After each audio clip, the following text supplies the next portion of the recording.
So students, आज की videos में हम सीखने वाले हैं अकाउंट्स के बारे में। अकाउंट्स में define account, classification account into personal, real and nominal, मतलब जो भी हम अकाउंट्स बनाते हैं, हेड्स बनाते हैं, वो किस कैटेगरी में जाएंगे, हम इसके बारे में सीखेंगे। और हम रूल्स सीखेंगे डेबिट एंड क्रेडिट के बारे में। जो लोग चैनल पे नए हैं, चैनल को सब्सक्राइब करें और बेल आइकन को प्रेस करें। Account is a section in which all the transaction relating to the same activity that have taken place during the particular period is recorded.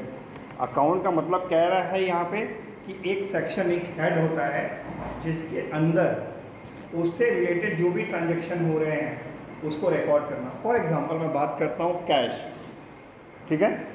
Business में cash आता भी है, जाता भी है, तो एक हेड बन जाएगा हमारा कैश के नाम से, और उस हेड में ही कैश, उस अकाउंट में ही आपका जो कैश आएगा उसको भी दिखाओगे, जो कैश जाएगा उसको भी दिखाओगे। सपोज़ आप इलेक्ट्रिसिटी बिल पे करते हैं, तो इलेक्ट्रिसिटी बिल पे किया तो उस इलेक्ट्रिक बिल के नाम से अकाउंट बनाओगे, और जब जब आप इलेक्ट्रिक बिल पे करोगे उस इलेक्ट्रिक बिल के हेड में उसको रिकॉर्ड करोगे। इसी तरह मान लो मिस्टर राम को हम उधार माल बेचते हैं, ठीक है, तो भाई मिस्टर राम के नाम से एक अकाउंट बनाओगे, और उसमें जब भी उसको माल बेचेंगे तो राम अकाउंट में दिखाओगे, जब पैसा देगा तो राम अकाउंट में दिखाओगे, ठीक है। लेकिन अलग अलग सिचुएशन में इन अकाउंट्स को हमें डेबिट और क्रेडिट करना पड़ता है, ठीक है। जैसे मैं राम को माल बेचूंगा तो राम अकाउंट डेबिट होगा फॉर एग्जांपल, और जब राम मुझे पैसा देगा तो राम का अकाउंट क्या होगा, क्रेडिट होगा। तो अकाउंट इज़ अबाउट कि पर्टिकुलर एक ऐसा हेड, एक ऐसा मान लो हेडिंग जिसके बारे में आप ट्रांजैक्शन को रिकॉर्ड, जिसका ट्रांजैक्शन आप रिकॉर्ड कर रहे हो। अक्सर आपने छोटे मोटे दुकानदारों के पास देखा होगा, लोग सामान खरीदते हैं और कहते हैं भैया मेरे खाते में लिख लेना। उसका क्या मतलब कि मेरे अकाउंट में रिकॉर्ड कर लेना कि मैंने उधार लिया है। क्लियर? क्लासिफिकेशन ऑफ अकाउंट, तो ऐसे तो बहुत सारे अकाउंट्स बनेंगे आपके बिजनेस में, 1000 ऑफ अकाउंट्स क्रिएट होंगे। भाई अगर इलेक्ट्रिक बिल पे कर रहे हो तो इलेक्ट्रिक बिल का अकाउंट बना के उसमें दिखा रहे हो, टेलीफोन बिल कर रहे हो तो टेलीफोन बिल में दिखा रहे हो, राम को उधार माल बेच रहे हो तो राम का अकाउंट बना रहे हो, मोहन से उधार माल खरीद रहे हो तो मोहन का अकाउंट बना रहे हो, ठीक है। तो ऐसे तो 1000 ऑफ अकाउंट्स क्रिएट होंगे ड्यूरिंग द बिजनेस ऑपरेशंस। तो अब उन अकाउंट्स को क्लासिफाइड किया गया है, कैटेगराइज किया गया है।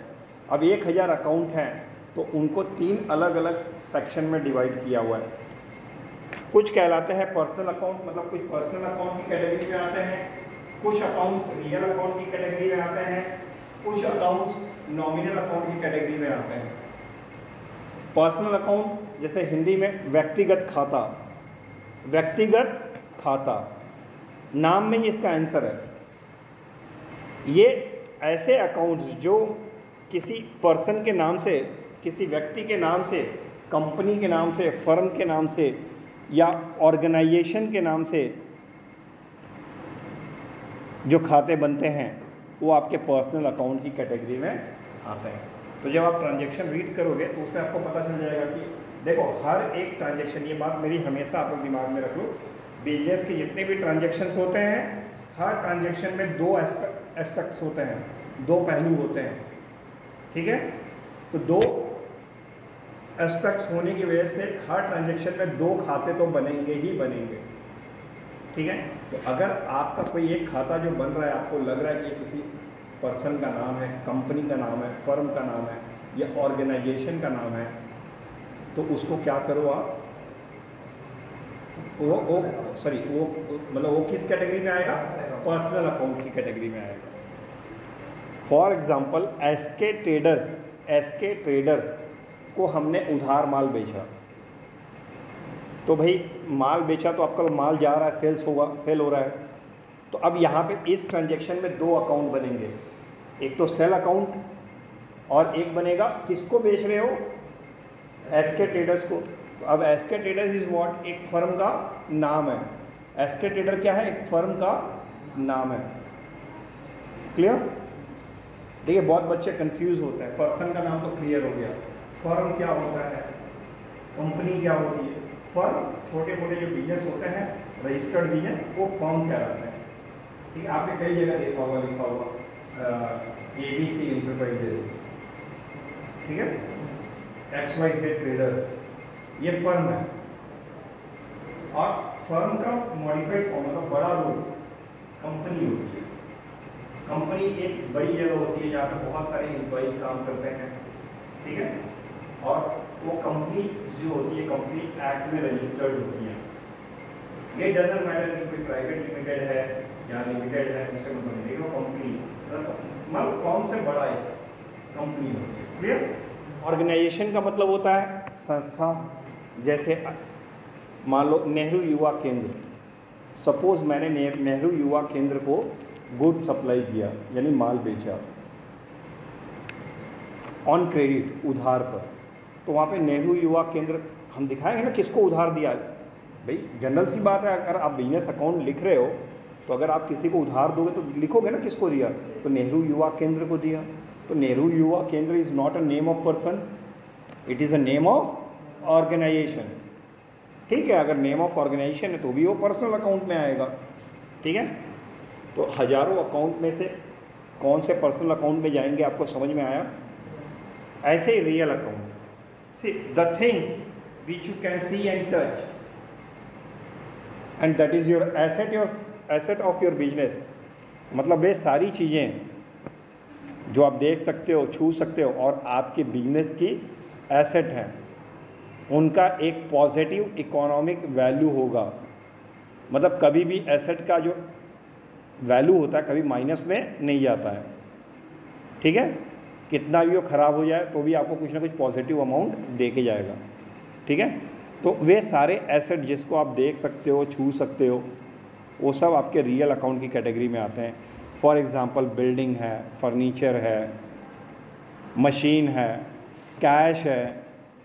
कैश मतलब रुपया, रुपया जो है आपका वो एसेट है कि नहीं है। कैश एट बैंक, जो बैंक के अकाउंट में आपका पैसा है वो भी आपका एसेट है कि नहीं।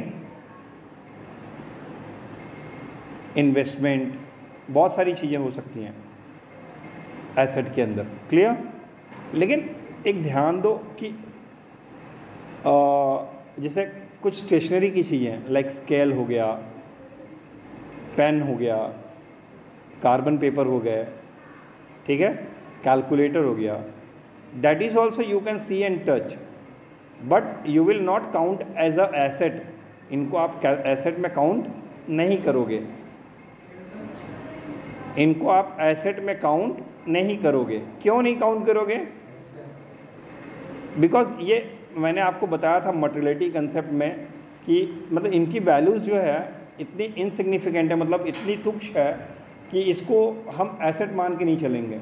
क्योंकि अगर ये खो भी जाते हैं या कोई नुकसान हो जाता है, इससे मुझे कोई फ़र्क नहीं पड़ता। तो बहुत ही मतलब ये नहीं है कि मतलब इम्पॉर्टेंट, बहुत लॉन्ग समय तक बिजनेस में नहीं रहेंगे ये, तो इसमें ये एक्सपेंस है। क्लियर?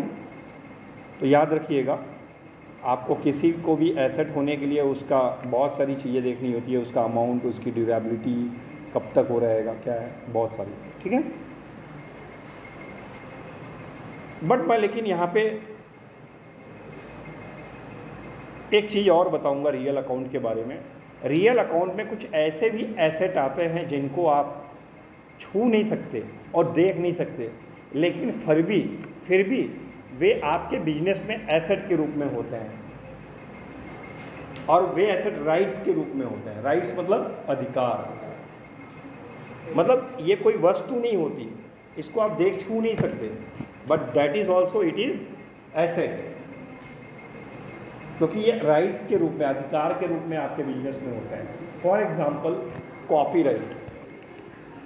कॉपीराइट का मतलब क्या होता है कि सपोज टू आप एक पब्लिशर हैं, बुक छापते हैं, तो अगर आप बुक को कॉपीराइट नहीं कराएंगे और मार्केट में जब बुक को सेल करेंगे तो हो सकता है कि दूसरे लोग भी उस बुक को मॉडिफाई करके अपने नाम से चला दें, तो इससे तो आपको लॉस आएगा ना।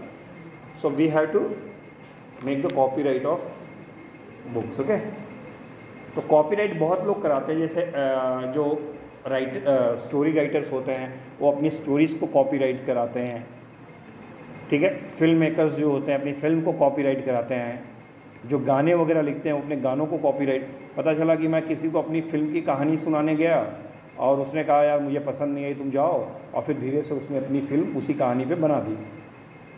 लेकिन एज अ राइटर अगर आपने कॉपीराइट करा रखा है तो वो ऐसा नहीं कर पाएगा। अगर करता है तो उसको लंबा हर्जाना आपको देना पड़ेगा, बहुत कड़े कानून हैं। क्लियर? तो कॉपीराइट अगर है आपके पास किसी चीज़, तो ये राइट्स के रूप में आपका एसेट हुआ कि नहीं हुआ। इसी तरह ट्रेडमार्क, कितने लोगों ने ट्रेडमार्क का नाम सुना है? ट्रेडमार्क बहुत ज़रूरी है, ये ट्रेडमार्क होना चाहिए। बिना ट्रेडमार्क की नॉलेज हुए आप कैसे, अभी देखो, ठीक है। आपने टीवी पे एक ऐड देखा होगा अमिताभ बच्चन जी को ये कहते हुए कि जागो ग्राहक जागो, हॉलमार्क देख के ही गोल्ड खरीदो। मतलब जो ज्वेलरी वगैरह होती है हॉलमार्क, सुना है हॉलमार्क का नाम? तो ये हॉलमार्क क्या है कि ये हॉलमार्क ये बताता है कि उसकी क्वालिटी को, उस ऑर्नामेंट्स जो ज्वेलरी है उसकी क्वालिटी को दर्शाता है। जैसे अगर 916 हॉलमार्क लगा हुआ है आपके किसी गोल्ड के आइटम पर, तो इसका मतलब कि 91.6% गोल्ड, प्योर गोल्ड उसके अंदर है। रिमेंबर, सारे कोई भी गहने होते हैं 100% गोल्ड के नहीं बन सकते, कभी नहीं बन सकते। तो 916 है, ठीक है। अगर 85 हॉलमार्क लगा हुआ तो दैट मीन्स उसमें 85% गोल्ड है, 15% अदर मटेरियल्स। बट लेकिन अगर आप नॉन हॉलमार्क आइटम परचेस करते हो, नॉन हॉलमार्क वाले, तो वहाँ कोई श्योरिटी नहीं है। तो वहाँ 60% हो, 65% हो, और वो आपसे कह रहा है कि भैया ये 90% गोल्ड है, सो यू कैन नॉट जज। तो हॉलमार्क में कोई चीटिंग नहीं कर सकता। हॉलमार्क एग्जैक्ट जो प्योरिटी है उसी के हिसाब से मार्क लगता है गोल्ड ज्वेलरीज पे। इसकी तरह आपने पता नहीं आपने एक और मार्क सुना है कि नहीं, एग मार्क। एग मार्क मतलब अंडा वाला मार्क नहीं है, अंडा मार्क नहीं है यार, एजी मार्क, ठीक है। कुछ लोग एग मार्क का मतलब अंडा मार्क समझ लेते हैं। एग मार्क सुना है? किन चीज़ों पे लगता है ये? नहीं, एग मार्क लगता है एग्रीकल्चरल प्रोडक्ट पे। उसमें जो एजी मतलब है एग्रीकल्चरल। आपने कभी कोई खेती बाड़ी का सामान परचेस किया, उस पर आपने देखा होगा, उस पर लगा होता है एग मार्क, ठीक है। इसी तरह और बहुत सारे मार्क होते हैं। जैसे आप लोग दीपावली पे पटाखा लेते हो तो कहते हो भैया हम मुर्गा छाप लेंगे, तो दैट मतलब कि एक श्योरिटी देता है, एक ऐसे। और सबसे कॉमन एक मार्क मैं बताऊं आपको तो ISI मार्क। आज जो भी आप लोग पंखे, कोई भी टेक्निकल आप सामान खरीदते हो तो उस पर ISI का मार्क जरूर चेक करते हो। अगर पंप लेने जाओगे ISI मार्क, ठीक है। कोई मोटर लेने जाओगे तो भैया ISI मार्क है कि नहीं है। ISI मार्क एक इंस्टीट्यूट, एक संस्था है, इंस्टीट्यूट इंडियन स्टैंडर्ड इंस्टीट्यूट, जो आपके पूरे प्रोडक्ट का पूरी तरह से जांच करती है। अगर उसके मानक पे अगर आपका प्रोडक्ट खरा उतरता है तो वो आपको ये सुविधा देती है कि आप लगाओ। इसी तरह एक ISO मार्क होता है जो संस्थाओं के लिए होता है, ऑर्गेनाइजेशंस के लिए। तो ऐसे बहुत सारे ट्रेडमार्क्स हैं, इन पे आप फोकस करिएगा, स्टडी करिएगा और जानिएगा इसके बारे में। तो अगर आपने कोई ट्रेडमार्क परचेस कर रखा है और वो ट्रेडमार्क अपने प्रोडक्ट पे लगा रहे हो, तो इससे मार्केट में आपके प्रोडक्ट की वैल्यू बढ़ रही है कि नहीं बढ़ रही है। तो ये ट्रेडमार्क आपके लिए एसेट का काम कर रहा है कि नहीं कर रहा है। हर कोई नहीं लगा सकता ना। अगर मान लो मैंने और अल्ताफ़ ने, हम दोनों ने एक अलग अलग फैक्ट्री खोली है फ़ैन बनाने की, ठीक है। मैंने ISI मार्क परचेस कर रखा है, मैंने ले रखा है, मुझे उन्होंने अलाउ किया कि भाई आप ISI मार्क लगा सकते हो अपने फ़ैन पे। अल्ताफ़ ने नहीं लिया है, लेकिन अल्ताफ़ फिर भी अगर चाहे कि मैं लगा के भेजूँ तो भाई जेल हो जाएगी, कंपनी बंद हो जाएगी, ठीक है। तो आपकी जो ये ट्रेडमार्क होते हैं ये क्वालिटी को दर्शाते हैं मार्केट में। क्लियर? तो ट्रेडमार्क भी एक राइट्स के रूप में आपका एसेट है। इसी तरह पेटेंट, पेटेंट सुना है आपने, पेटेंट वर्ड? अरे लोग कहते हैं ना पेटेंट दवाइयाँ। पेटेंट का मतलब होता है जैसे कोई इन्वेंशन हुई, कोई इनोवेशन किया आपने, तो उसको आप क्या करते हो, पेटेंट करा लेते हो। अब पेटेंट कराने का मतलब कि अब कोई दूसरा उसको नहीं बना सकता विदाउट योर परमिशन। तो बड़ी बड़ी कंपनियां जो हैं, जो रिसर्च करती हैं, जो दवाइयां बनाती हैं, जैसे किसी ने दवा बना दी, कोरोना की दवा बना दी कि भैया खा लो, ज़िंदगी में कभी कोरोना नहीं होगा, ठीक है, अगर ऐसी किसी ने बना ली, तो अब वो उसको सबसे पहले क्या काम करेगा, उसको पेटेंट कराएगा ताकि कोई दूसरी कंपनी फिर ना बना दे, ठीक है। अब देखिए दवाइयाँ मार्केट में लॉन्च होती हैं तो उस पर कंपोजिशन लिखा होता है कि नहीं, मतलब किस किस चीज़ों को मिलाकर दवा। अब मेरी मार्केट में दवा आएगी तब तो दूसरी कंपनियां उस कंपोजिशन को देख के आसानी से बना सकती हैं, लेकिन नहीं, क्योंकि वो दवा मैंने पेटेंट कराई है। आप कंपोजिशन जान भी गए तो भी उसको बना नहीं सकते। तो भाई अब पूरे वर्ल्ड को अगर मैं ही बना के मैं ही सप्लाई दूंगा तो मैं ही पैसा कमाऊंगा ना, तो ये मेरे लिए पेटेंट एसेट हुआ कि नहीं हुआ, ठीक है। बट लेकिन यार मैं ये भी जानता हूँ कि मैं पूरे वर्ल्ड की रिक्वायरमेंट को फुलफ़िल नहीं कर सकता, तो अब दूसरी कंपनियाँ खुद आएंगी मेरे पास कि सर हमें भी ये बनाने के लिए, मतलब तो मैं उनसे एक मोटी रकम लूँगा, मतलब देंगे, वो लोग भी देंगे, देते हैं पैसा, ठीक है। तो अब मैं ये सोचूंगा ना वहाँ पे कि यार बिना बनाए अगर ये लोग बना के बेचेंगे मार्केट में, मुझे मिल रहा है पैसा, तो क्या ज़रूरत है मैं दूँ उनको परमिशन। तो अच्छा खासा पैसा लेके कंपनियाँ जो पेटेंट करा लेती हैं, जैसे सिप्ला कंपनी ने कोई दवा बनाई, इन्वेंशन किया, अब वो उसको पेटेंट कर लिया, अब पेटेंट जब मार्केट में वो सेल कर रहा है तो अब दूसरी कंपनी आएंगे भाई हमें परमिशन दो, तो उसके बदले पैसे लेगा उनसे। अब देखो कोई दवा अगर सिप्ला में है, अगर कफ सिरप, तो अगर वो 30-35 रुपये की है तो वही दूसरी कंपनी में 80-90 रुपये की है। तो रीज़न व्हाट कि सिप्ला पेटेंट है, उसका वही है, उसने बनाया है, तो उसकी दवा सस्ती पड़ेगी। अब आप मुझसे परमिशन लिए हो, मुझको पैसा दिए हो, फिर आप मार्केट में, तो ठीक है, तो ये होता है चक्कर, क्लियर। इसी तरह आप मान लो इंजीनियर हो, आपने एक कार बना ली, उस कार में 1 लीटर पेट्रोल डालोगे तो 60 किलोमीटर कार दौड़ेगी, ऐसा इंजन आपने बना लिया, डिज़ाइन कर लिया। तो अब आप उसको पेटेंट करा लो ताकि अगर किसी कंपनी पे पास जाओ अपनी डिज़ाइन दिखाने तो आप श्योर हो कि भैया मेरा कोई नुकसान नहीं होगा, ठीक है। तो बहुत कंपनियां हाथों हाथ पेटेंट खरीद लेती हैं, क्लियर। इसी तरह रॉयल्टी होती है, रॉयल्टी भी कई सारी चीज़ों में, जैसे फिल्म इंडस्ट्री में राइटर्स को मिलता है।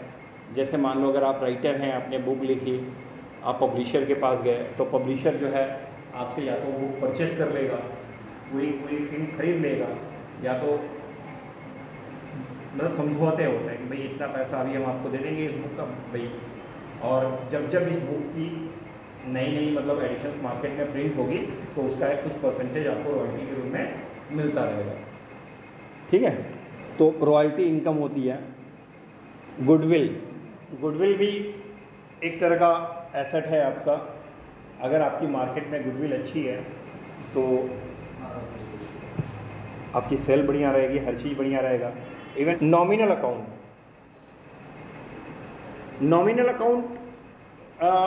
जैसे देखिए नाम में पहला वाला क्या था, रियल अकाउंट। रियल मतलब कोई चीज़ रियल में होती है, दिखती है, टच कर सकते हैं। लेकिन नॉमिनल मतलब होता है नाम मात्र, मतलब ये एग्जिस्ट नहीं करते, ये एग्जिस्ट, इसको छू नहीं सकते, देख नहीं सकते, ठीक है। जैसे ये बिजनेस में होने वाले एक्सपेंस को, लॉस को, इनकम और प्रॉफिट्स को डिनोट करते हैं, रिप्रेजेंट करते हैं, दर्शाते हैं, क्लियर। अब जैसे टेलीफोन बिल दिया तो टेलीफोन बिल क्या है, खर्चा है। उसको क्या कोई थिंग है क्या, कोई, ठीक है, कोई रियल में कोई चीज़ है क्या वो, नहीं ना। ये डिनोट कर रहा है, खर्चे को डिनोट कर रहा है। किसको, किस प्रकार के खर्चे को, टेलीफोन बिल के, सैलरी दिया, रेंट दिया, ये सब क्या है, खर्चा है भाई। एम्प्लॉय ने काम किया, उसको मैंने उसकी सैलरी दी, ये खर्चा है। ये रियल में एग्जिस्ट कर रहा है क्या कोई? नहीं ना। तो ये नाम मात्र के खाते होते हैं, बस केवल नाम के होते हैं, ये कोई रियल में एग्जिस्ट नहीं करते। पर्सनल अकाउंट एग्जिस्ट करता है, जैसे कि कोई व्यक्ति है, कंपनी है, फर्म है। रियल अकाउंट एसेट है, तो वो एसेट एग्जिस्ट करती है। लेकिन एक्सपेंस क्या है यार? नथिंग। इस साल बिजनेस में मेरे जो भी एक्सपेंस हुए, क्या अगले साल उसका कुछ यूज़ होगा? पिछले महीने जो रेंट दे दिया, तो क्या उससे कोई अगले महीने कुछ होगा? नहीं ना। ये खर्चे होते हैं, होके ख़त्म हो जाते हैं, ठीक है, ये एग्जिस्ट नहीं करते। तो बिजनेस में होने वाले सारे खर्चे, लॉस, इनकम और प्रॉफिट से रिलेटेड जितने भी अकाउंट्स हम बनाते हैं, वो किस में आते हैं? नॉमिनल अकाउंट में। सपोज इंटरेस्ट रिसीव किया, इंटरेस्ट मिला मुझे, तो मुझे क्या हुआ? पैसा आया, लेकिन पैसा आया तो इनकम हुआ ना, मुझे इंटरेस्ट मिला। बात समझ रहे हो? तो मुझे दिखाना, अगर मेरा पैसा आ रहा है तो क्यों आ रहा है वो भी दिखाना है। दोनों बातें मैंने बताया कि दो एक्सपेक्ट होते हैं, दोनों दिखाना है। तो पैसा आया तो पैसा आया ना, तो मैं दिखा रहा हूँ, लेकिन दूसरा क्यों आया? Interest in a form of interest. तो इंटरेस्ट रिसीव्ड का अकाउंट बनेगा, इंटरेस्ट रिसीव्ड। तो अब इंटरेस्ट रिसीव्ड अकाउंट किस कैटेगरी में आएगा? नॉमिनल अकाउंट में आएगा। Is it clear? एक बार जल्दी जल्दी दिमाग में फिर घुमा लो। पर्सनल अकाउंट किसी पर्सन के नाम से, कंपनी के नाम से, फर्म के नाम से, ऑर्गेनाइजेशन के नाम से जो अकाउंट्स बनते हैं, वो पर्सनल अकाउंट में आते हैं। रियल अकाउंट में जो भी एसेट्स होते हैं हमारे बिजनेस के, जिसको आप देख सकते हो, छू सकते हो, उसके नाम से बनने वाले खाते। इसके अलावा कुछ इंटेंजिबल एसेट्स जिन्हें हम छू और देख तो नहीं सकते, लेकिन फिर भी राइट्स के रूप में हमारे एसेट होते हैं, like goodwill, copyright, trademark, royalty, patent, ये सब रियल अकाउंट में ही आएंगे। क्लियर? इसके अलावा फिर बिजनेस में होने वाले खर्चों को दिखाने के लिए जो हेड बना रहे हो आप, ठीक है, जो खाते बना रहे हो, खर्चों को, लॉस को दिखाने के लिए, इनकम और प्रॉफिट को दिखाने के लिए, वो सब नॉमिनल अकाउंट की कैटेगरी में आते हैं। ओके, सो आई होप कि आज वीडियो में आप लोगों को समझ में आ गया होगा कि अकाउंट किसको बोलते हैं और अकाउंट्स को कैसे क्लासिफाइड किया गया है। ठीक है, सो वीडियो पसंद आने पर चैनल को लाइक, सब्सक्राइब ज़रूर करें।